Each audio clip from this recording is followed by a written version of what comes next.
Assalamualaikum warahmatullahi wabarakatuh. Kembali lagi di Lesehan Education.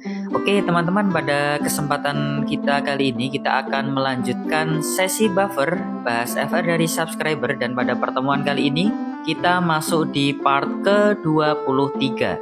Bagi teman-teman yang belum melihat part 1 sampai part 22, silahkan bisa dicek di video-video sebelumnya.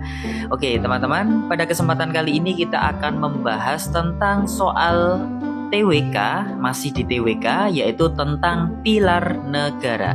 Tapi sebelum kita masuk ke pembahasannya, bagi teman-teman yang baru bergabung di channel ini, jangan lupa untuk klik tombol subscribe dan jangan lupa untuk aktifkan notifikasi loncengnya supaya tidak ketinggalan video-video bermanfaat yang lainnya. Oke, teman-teman juga yang belum follow Instagram @lesehaneducation, silahkan bisa di follow dulu karena informasi update-nya selalu ada di Instagram @lesehaneducation ya teman-teman ya. Oke, sekarang kita akan masuk ke soal-soal tentang pilar negara.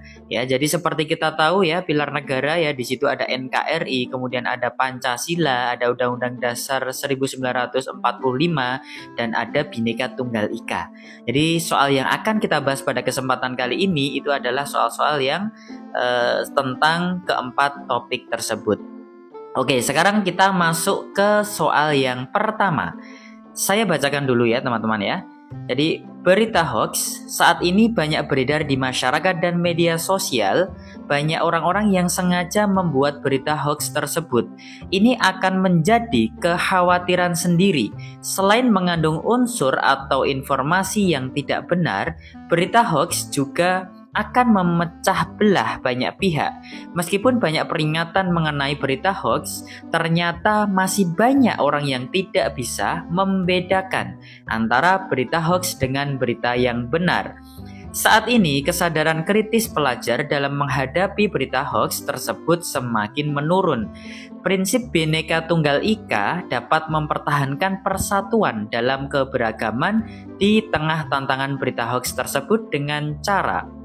Pilihan jawabannya saya bacakan. Yang A, mengajarkan pelajar untuk menerima informasi yang disebarkan oleh kelompok mayoritas saja demi menjaga persatuan.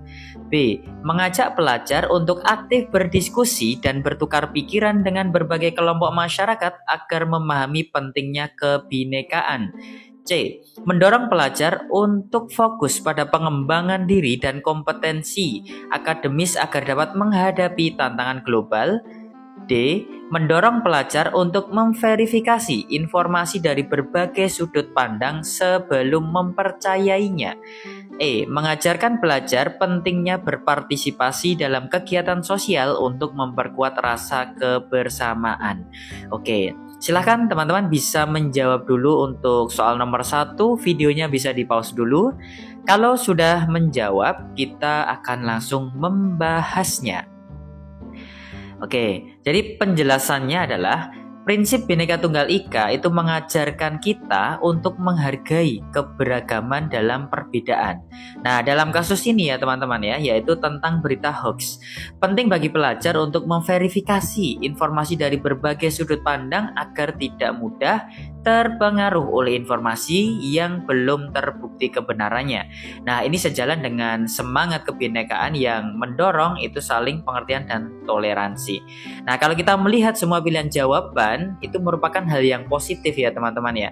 Tapi yang perlu kita perhatikan itu adalah konteks soal yang ada pada soal, yaitu dalam menghadapi berita hoax. Maka apa yang kita lakukan, apa yang pelajar lakukan ketika menghadapi berita hoax yang semakin merajalela?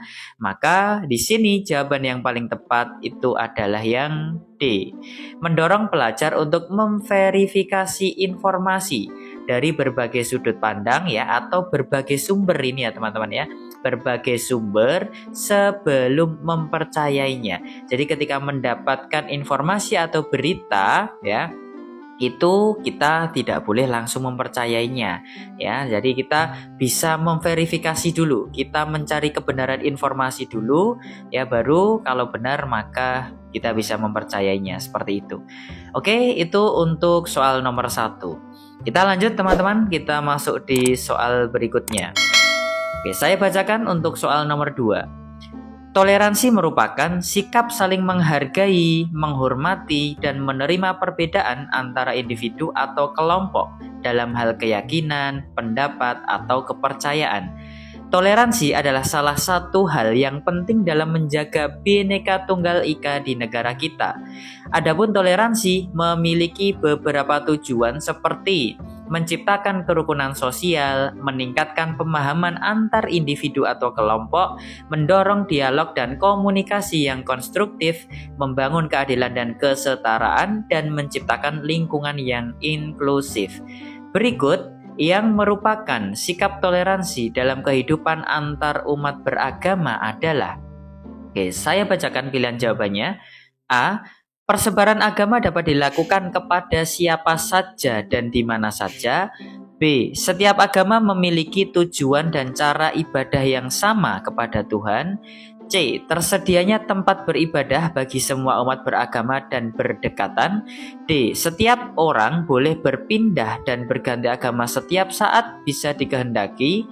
E. Menghargai aktivitas baik inter maupun antar umat beragama yang ada.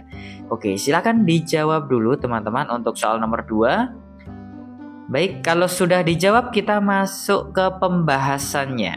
Nah, jadi toleransi beragama itu penting untuk diterapkan dalam setiap aspek kehidupan, baik berbangsa, bernegara, dan bermasyarakat sehari-hari. Nah, menghargai aktivitas inter dan antar umat beragama itu dapat dilakukan dengan bersikap toleran. Nah, toleransi beragama adalah sikap saling menghormati dan menghargai keyakinan orang lain tanpa memaksakan kehendak dan tidak mencela atau menghina agama lain, gitu ya teman-teman ya.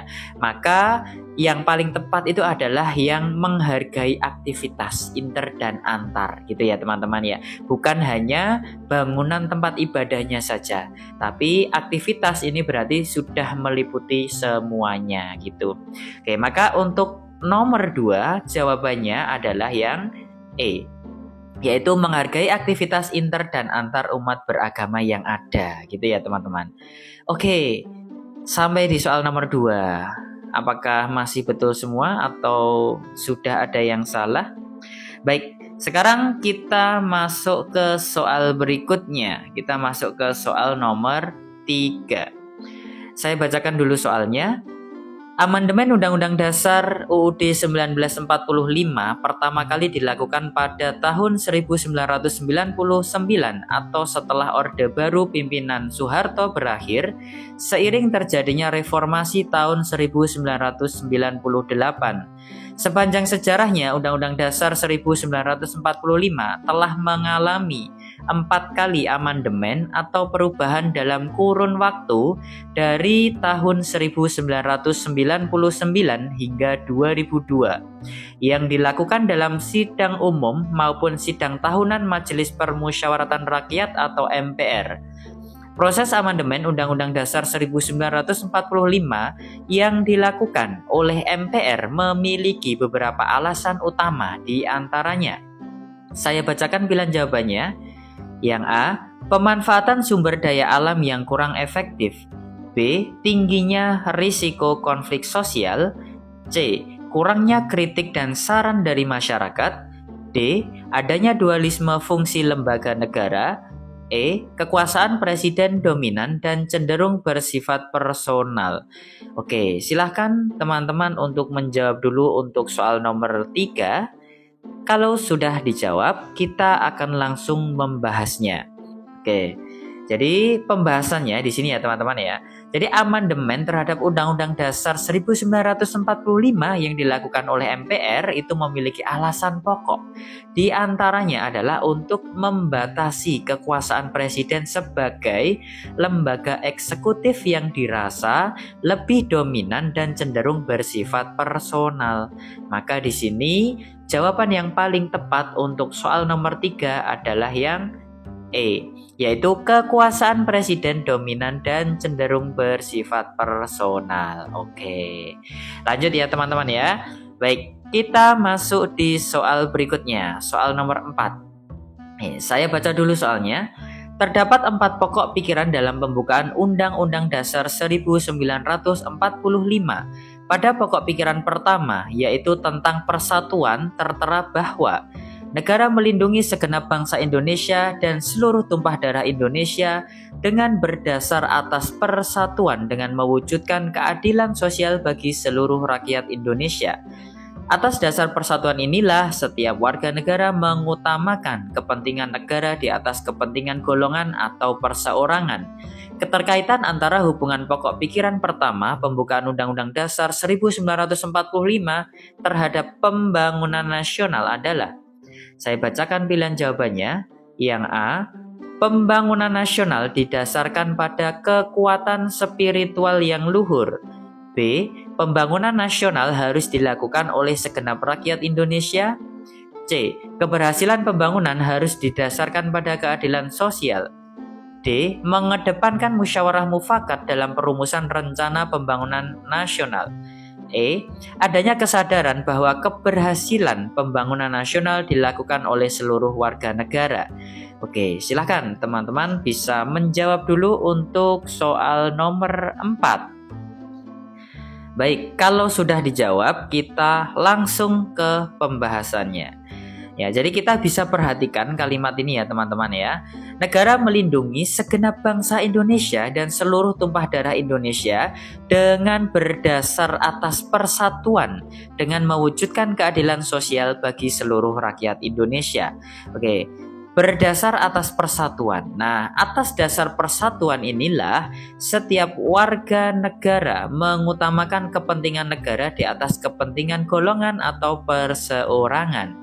Nah, keterkaitan antara hubungan pokok pikiran pertama pembukaan Undang-Undang Dasar 1945 terhadap pembangunan nasional. Oke, di sini konteksnya adalah tentang pembangunan nasional.